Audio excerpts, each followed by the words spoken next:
നമുക്കൊരു പായസം കുടിക്കാൻ തോന്നിക്കഴിഞ്ഞാൽ നമ്മൾ അടുക്കളയിലുള്ള സാധനങ്ങൾ വെച്ചിട്ട് ഈസിയായിട്ട് റെഡിയാക്കാൻ പറ്റിയ ഒരു പായസത്തിൻ്റെ റെസിപ്പി ആട്ടത്. അപ്പോൾ നമ്മൾ റേഷൻ കടയിൽ നിന്ന് കിട്ടൂലേ ആട്ടപ്പൊടി, അതില്ലെങ്കിൽ കടയിൽ നിന്നുള്ളതായാലും കുഴപ്പമൊന്നുമില്ല. എന്നിട്ട് ചപ്പാത്തി മാവ് കുഴക്കുന്ന പോലെ ചുടുവെള്ളം ഉപ്പും ചേർത്ത് കുഴച്ചെടുക്കുക. ഇതേ ഡംബിൾസ് ആക്കി എടുക്കുക. എന്നിട്ട് ഒന്ന് സ്റ്റീം ചെയ്തെടുക്കട്ടെ ഒരു 10 മിനിറ്റ്. ഇതാ നെയ്യ് ചേർത്ത് കൊടുത്തിട്ടുണ്ട്. പിന്നെ വലിയ ഉള്ളി ചേർത്ത് കൊടുക്കുക. ബ്രൗൺ ഷെയ്ഡ് ആകുമ്പോൾ 3 അച്ച് ശർക്കര 1.5 കപ്പ് വെള്ളവും ചേർത്തിട്ട് മെൽറ്റാക്കിയിട്ട് അത് ഒഴിച്ച് കൊടുക്കുന്നുണ്ട്. പിന്നെ അതിപ്പോൾ 2 കപ്പ് പാലും ഒരു പിഞ്ച് ഉപ്പും ചേർത്തിട്ട് നന്നായിട്ട് തിളപ്പിച്ചെടുക്കുക.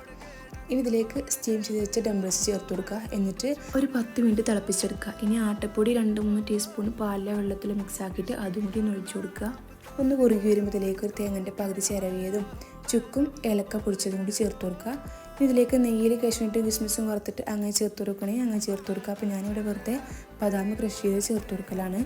പിന്നെ ഒരു കാര്യം എന്താണെന്ന് വെച്ചാൽ ശർക്കര പാനിയിലേക്ക് പാൽ ഒഴിച്ചു കൊടുത്തില്ലേ, അത് ആ ടൈമിൽ ഒഴിച്ചു കൊടുക്കരുത്. ഏറ്റവും ലാസ്റ്റായിട്ട് പാൽ ഒഴിച്ചു കൊടുക്കുക.